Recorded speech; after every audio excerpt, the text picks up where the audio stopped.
Welcome to Suduthanni. இன்னைக்கு நம்ம வீடியோவில் ரொம்ப சாஃப்ட் அண்ட் சில்கியான ஒரு டெசர்ட் ரெசிபி தான் பார்க்க போகிறோம். கேரமல் கஸ்டர்ட் எப்படி பண்ணுறதுன்னு பார்க்கலாம். ரீசெண்டாக ஒரு ரெஸ்டாரண்ட் போயிருந்தேன், அங்கே தான் இதை சாப்பிட்டேன். ரொம்பவே அருமையாக இருந்துச்சு. சரி, அதை நம்ம வீடியோவாக போடலாம் அப்படின்ட்டு தான் நான் இன்றைக்கி ட்ரை பண்ணேன். ரொம்பவே சூப்பரான இந்த ரெசிபியை நம்ம இன்றைக்கி எக்ஸ் இல்லாமல் பண்ண போகிறோம். இதை எக் வச்சும் பண்ணுவாங்க, நான் இன்றைக்கி இல்லாமல் பண்ணி காட்டுறேன். இதோட இன்க்ரீடியன்ஸை நான் டிஸ்கிரிப்ஷன் பாக்ஸில் கொடுக்குறேன். இப்போ வாங்க சேர்ந்து சமைக்கலாம். ஃபஸ்ட்டு இதுக்கு நம்ம கேரமல் ரெடி பண்ணிடலாம். அதுக்கு ஒரு பேனில் 1/4 கப் சர்க்கரை சேர்த்துக்கோங்க.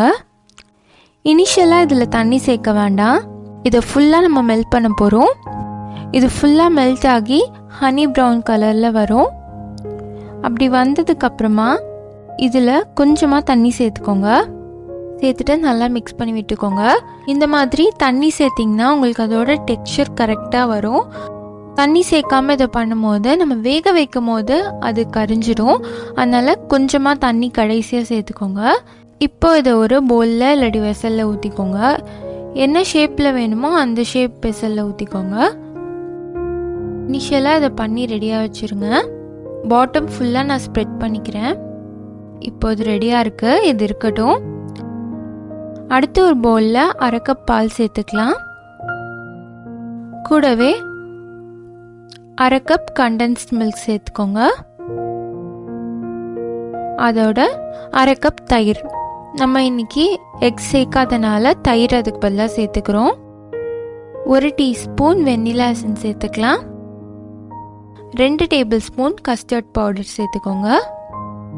எல்லாத்தையும் சேர்த்துட்டு நல்லா மிக்ஸ் பண்ணிடலாம். கட்டி இல்லாமல் நல்லா ஈவனாக இதை மிக்ஸ் பண்ணிக்கோங்க. இப்போ பார்த்தீங்கன்னா இது சூப்பராக ரெடி ஆயிடுச்சு. இப்போ இந்த மிக்ஸை ஆல்ரெடி நம்ம ரெடி பண்ணி வச்சுருக்க பவுலில் ஊற்றிடலாம். பாட்டம் லேயரை டிஸ்டர்ப் பண்ணாமல் பொறுமையாக ஊற்றிக்கோங்க. இப்போ இது ரெடியாக இருக்குது.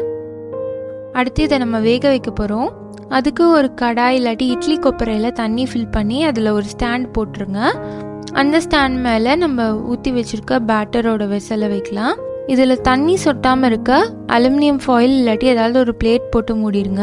இதை மூடி ஒரு 30 நிமிஷம் நம்ம அப்படியே வச்சிட போகிறோம். இப்போ பார்த்தீங்கன்னா ஒரு 30 மினிட்ஸ் ஆயிருக்கு. ஒரு டூத்பிக் வச்சு இதை குத்தி பார்த்தீங்கன்னா ஒட்டாமல் வரணும். அப்படின்னா தான் உள்ளே நல்லா வெந்திருக்குன்னு அர்த்தம். இப்போ இது ரெடியாக இருக்குது, இதை எடுத்துடலாம். சப்போஸ் உங்களுக்கு ஒட்டுச்சுன்னா கூட ஒரு 5-10 மினிட்ஸ் வச்சுக்கோங்க. இது சூப்பராக ரெடி ஆயிடுச்சு, நல்லா செட் ஆயிருக்கு. இப்போ ஒரு பிளேட்டில் இதை மாற்றிக்கலாம். லைட்டாக டேப் பண்ணிங்கனாலே வந்துடும். அப்படி இல்லாட்டி சைடை மட்டும் ஒரு கத்தியை வச்சு ஸ்க்ரேப் பண்ணிட்டு இதை எடுங்க, சூப்பராக வந்துடும். செம்மையாக அது செட் ஆயிருக்கு, ரொம்ப அழகாக வந்திருக்குது. இந்த மேலே இருக்க லேயர் சூப்பராக வந்திருக்கு.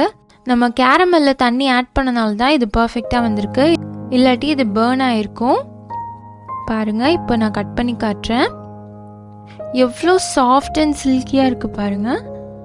பார்க்கவே சூப்பராக இருக்குது. இதோட டேஸ்ட்டும் அட்டகாசமாக இருக்கும்.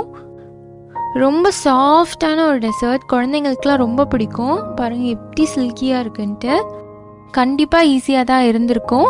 நீங்களும் கண்டிப்பாக வீட்டில் ட்ரை பண்ணி பார்த்துட்டு உங்கள் வீட்டில் இது எவ்வளோ பிடிச்சிருந்துச்சுங்கிறத கமெண்ட் பண்ணுங்கள். இந்த வீடியோ உங்களுக்கு பிடிச்சிருந்தா லைக் பண்ணுங்கள். சுடுதண்ணி சேனலை சப்ஸ்கிரைப் பண்ணுங்கள். தேங்க்யூ.